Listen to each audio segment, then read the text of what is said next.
Hay una pregunta que me da vueltas en la cabeza, y yo juraría que no soy el único. ¿Por qué a veces reaccionamos en piloto automático?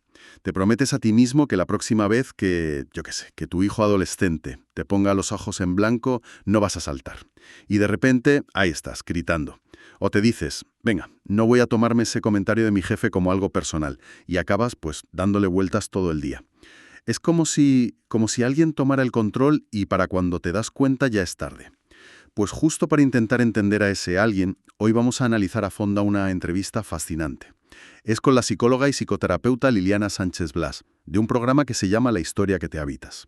La idea es comprender cómo esa narrativa personal que todos tenemos, esa película que nos contamos a nosotros mismos, es la que de verdad pulsa los botones de nuestras emociones y nos mete en bucles de los que parece imposible salir. Es que tengo muy mal carácter o soy una persona muy insegura, como si fuera, vamos, una condena, una característica grabada en piedra. Pero lo que sugiere esta fuente es algo mucho más, diría, esperanzador. Apunta a que el problema no es un rasgo de personalidad inamovible, sino una historia interna, un guión. Y es un guión que se activa a tal velocidad que ni siquiera somos conscientes de que lo estamos leyendo. Y lo más importante, es un guión que nunca nos hemos parado a revisar. Exacto. De hecho, la propia psicóloga lo resume en una frase que es el eje de todo lo que vamos a hablar hoy. Dice, no reaccionamos por lo que pasa, sino por la historia que interpretamos. Y eso, si lo piensas, es un cambio de perspectiva brutal. Totalmente, brutal, porque le quita el poder al evento externo y te lo devuelve a ti, o más bien a la historia que te estás contando sobre ese evento. Vale, pues vamos a desgranar eso, porque aunque suena muy lógico, nuestro cerebro no parece funcionar así en el día a día. La sensación es que reaccionamos sin pensar. Pero la primera gran idea que se extrae de la fuente es que eso no es cierto. Que entre un suceso, alguien dice algo, pasa algo en el trabajo, y nuestra respuesta, siempre hay un paso intermedio. La interpretación. ¿Cómo funciona exactamente esta narrativa personal? La psicóloga lo describe como un filtro. A mí me gusta mucho la metáfora de unas gafas invisibles que llevamos puestas desde que nos levantamos hasta que nos acostamos. Esas gafas son nuestra narrativa personal. Cuando ocurre algo, la luz de ese evento pasa primero por las lentes de esas gafas antes de llegar a nuestros ojos. El color, la forma, la distorsión, todo depende de la graduación de esas lentes. O sea que llevo unas gafas puestas ahora mismo y ni me he enterado. Y lo peor es que probablemente ni siquiera sé qué graduación tienen. Esa es la clave. Lo fascinante, y esto lo subraya mucho la fuente, es que el proceso es tan automático, tan increíblemente rápido, que la sensación que tenemos es que la emoción surge directamente del evento. Creemos firmemente que mi pareja me ha hecho enfadar o esa reunión me ha puesto nervioso. Pero la realidad, según este enfoque, es que la emoción es la consecuencia directa de la interpretación que hacen tus gafas. Entiendo. La emoción no es un rayo que te cae del cielo, sino el resultado de un cálculo mental ultra rápido. Exacto. Es el resultado lógico de una premisa. La fuente lo explica muy bien. Si tus gafas, tu narrativa, interpretan una situación como una amenaza para tu valía, por ejemplo, un comentario crítico sobre tu trabajo, la emoción que se va a disparar es el miedo o el enfado. ¿Es una respuesta de protección? Si tus gafas interpretan una llamada no devuelta como un rechazo, como una prueba de que no soy importante para esa persona, pues la emoción que va a aparecer es la tristeza. La narrativa es el motor de la emoción. El evento de fuera es solo la chispa que enciende ese motor. Entendido. La historia es el motor. Pero eso me lleva a la pregunta del millón. Si es solo una historia, ¿por qué estoy atrapado repitiendo la misma escena una y otra vez? ¿Por qué la misma persona me saca de quicio siempre de la misma manera? Parece que el guión está grabado en piedra. Porque la historia interna se repite hasta que la hacemos consciente. Mientras no te quites esas gafas para limpiarlas y examinar su graduación, seguirás viendo el mundo de la misma manera. El sistema se automatiza por pura eficiencia. El cerebro humano es una máquina de crear atajos para ahorrar energía y una narrativa personal es un atajo cognitivo potentísimo. Si la historia "la gente se aprovecha de mí" te ha servido en el pasado para estar alerta y protegerte, el cerebro la va a usar una y otra vez ante la más mínima señal que pueda parecer un abuso. Y ahí se crea el bucle. La historia genera la emoción. La emoción provoca que yo reaccione de una forma determinada. a la defensiva, por ejemplo, y esa reacción seguramente provoca en el otro una respuesta que, a mis ojos, confirma mi historia original de que se estaban aprovechando de mí.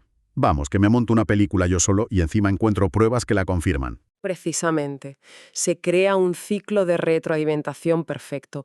Y lo más revelador que menciona la fuente es que muchas personas viven atrapadas en estos ciclos durante años, creyendo que tienen un problema de carácter, que son así, que no tienen remedio, cuando en realidad lo que tienen es una historia interna muy arraigada que nunca se han parado a cuestionar. Para que esto no se quede en algo abstracto, la fuente da unos ejemplos muy claros, sobre todo en el ámbito familiar, que para muchos es como un campo de minas emocional. Creo que vale la pena que nos detengamos en ellos. Sí, porque son increíblemente fáciles de reconocer. Pone el ejemplo de una dinámica familiar muy común. Un adolescente cuya narrativa interna, sus gafas, es «nadie me entiende». Esta historia se ha podido formar por 1000 motivos, experiencias en el colegio, comparaciones, la propia sensibilidad del chaval, pero una vez que está instalada, actúa como un filtro potentísimo para todo lo que le llega de sus padres. ¿Y qué ocurre en la práctica con eso? Pues que ante cualquier malentendido, por pequeño que sea, una pregunta de sus padres sobre con quién sale, una sugerencia sobre los estudios, un comentario sobre su ropa, la historia se activa en milisegundos. El cerebro del adolescente no procesa «mis padres se preocupan por mí y me preguntan por qué me quieren». No. Procesa «otra vez no me entienden, me están juzgando, invaden mi espacio». La reacción automática, la que sale sin pensar, es el portazo, el aislamiento en su cuarto o el enfado defensivo. Vale, entiendo el ejemplo del adolescente. Es muy claro. Pero se necesitan dos para bailar un tango. ¿Qué pasa con los padres? ¿Cómo contribuye su propia película mental a este choque de trenes? Exacto. La fuente presenta la contraparte de forma brillante. Imaginemos un padre o una madre que opera desde la narrativa «mi hijo me está desafiando constantemente». Quizás porque teme perder el control o porque en su propia historia de vida la autoridad de los padres no se cuestionaba jamás. Con esas gafas puestas, cualquier conducta del adolescente que se salga del guión, llegar 5 minutos tarde, poner los ojos en blanco, cuestionar una norma, ¿No será interpretada como? está creciendo, está buscando su identidad. No, claro. No se interpreta como está buscando su identidad y probando los límites, que es lo que le toca. Será interpretada como un desafío personal, un ataque directo a su autoridad. Y la reacción es la que todos podemos imaginar, claro. Ya tienes el lío montado. El lío está montado. La reacción es el control, la imposición, el grito, el castigo. Y aquí la fuente plantea una cuestión importantísima y llena de matices. En ambos casos, la emoción que sienten es completamente real y válida. El adolescente se siente genuina y dolorosamente incomprendido, y el padre se siente genuina y frustrantemente desafiado. El problema no es la emoción. No se trata de invalidarla. Lo que se puede transformar no es la emoción en sí, sino la historia que la genera. Eso es clave. No se trata de decirle al otro o a uno mismo, no deberías sentirte así. Eso es como intentar apagar un fuego con gasolina. Se trata de entender un momento. ¿Por qué me siento así? ¿Y si la historia que me está llevando a esta emoción es la única posible? O sobre todo, si es la más útil para todos. Has dado en el clavo. Cambiar la historia no invalida el sentimiento, sino que abre la puerta a poder sentir otras cosas en el futuro ante situaciones similares. Entonces, llegamos al punto crucial. ¿Qué significa todo esto en la práctica? Si alguien que nos escucha se está viendo reflejado o si se da cuenta de que lleva puestas unas gafas de «nadie me valora en el trabajo» o «mi pareja no me tiene en cuenta», ¿qué puede hacer? Porque no parece tan fácil como simplemente decir «venga, a partir de mañana voy a pensar de otra manera».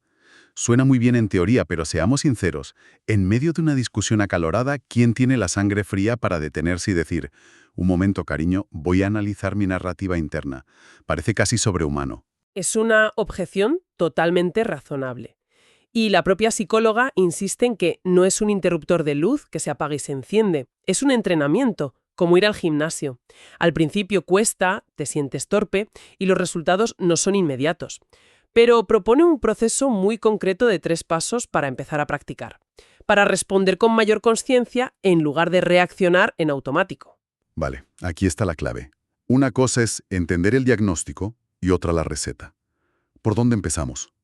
¿Cuál es ese primer paso para desarmar la bomba antes de que explote? primer paso, y el más difícil al principio, es identificar la historia. Requiere un esfuerzo consciente por detenerse, aunque sea por un segundo, en un momento de alta intensidad emocional. Justo antes de que salte la reacción automática, el grito, el silencio castigador, la queja, hay que intentar capturar, como si fueras un fotógrafo, el pensamiento exacto que ha cruzado tu mente. ¿Qué me estoy diciendo a mí mismo sobre esta situación? Es un no le importo nada, un se está riendo de mí, un esto es tremendamente injusto. Es como poner el proceso en cámara lenta, intentar ver el fotograma que hay entre el estímulo y la respuesta. Es casi como desarrollar un superpoder. Precisamente. Al principio, lo más normal es que te des cuenta después de haber reaccionado. Y no pasa nada, eso ya es un triunfo. Te dices, anda, ya he vuelto a reaccionar así. ¿Qué estaba pensando justo antes? El objetivo es ir acortando ese tiempo de respuesta hasta que puedas cazar el pensamiento en el momento. Una vez tienes la historia identificada, el segundo paso es cuestionar la historia. Ponerla en duda, hacer de abogado del diablo con uno mismo. Sí, hacerle preguntas socráticas a tu propio pensamiento, como si fueras un detective. La pregunta fundamental que propone la fuente es, ¿esto que estoy pensando es un hecho objetivo o es mi interpretación de los hechos? Un hecho es que tu pareja no ha lavado los platos, es observable y medible.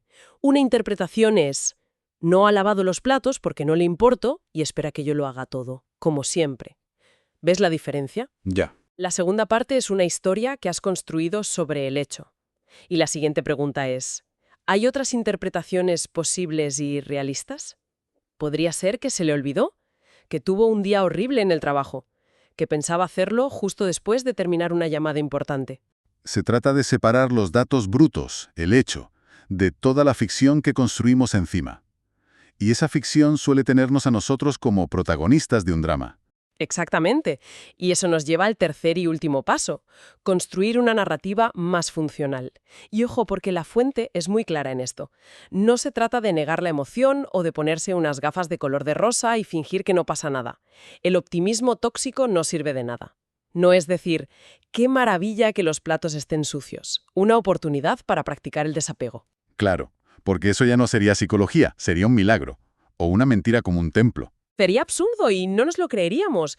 Se trata de encontrar una interpretación alternativa, que, siendo realista, sea más útil y constructiva. Por ejemplo, en el caso de los platos, en lugar de la historia de no le importo, la narrativa alternativa podría ser me molesta mucho que los platos no estén lavados. Y es algo que necesito hablar con mi pareja para que encontremos una forma de organizarnos que funcione para los dos. ¿Ves el cambio? Pasas de una historia sobre tu valor personal a una historia sobre un problema práctico que tiene una solución dialogada.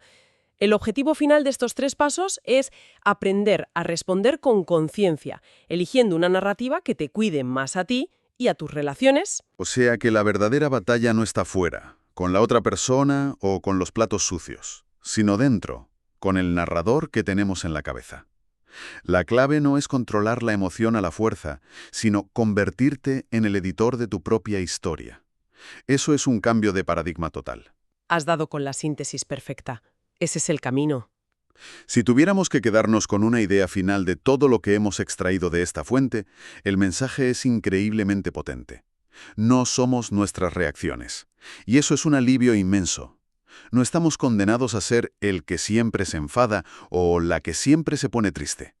Somos personas en un continuo proceso de aprendizaje emocional. Y la herramienta más poderosa que tenemos, según la psicóloga, es esta capacidad de observar y, con práctica, cambiar nuestra historia interna. Absolutamente. Ella cierra con una idea que lo resume todo. El bienestar emocional empieza por la forma en que nos hablamos.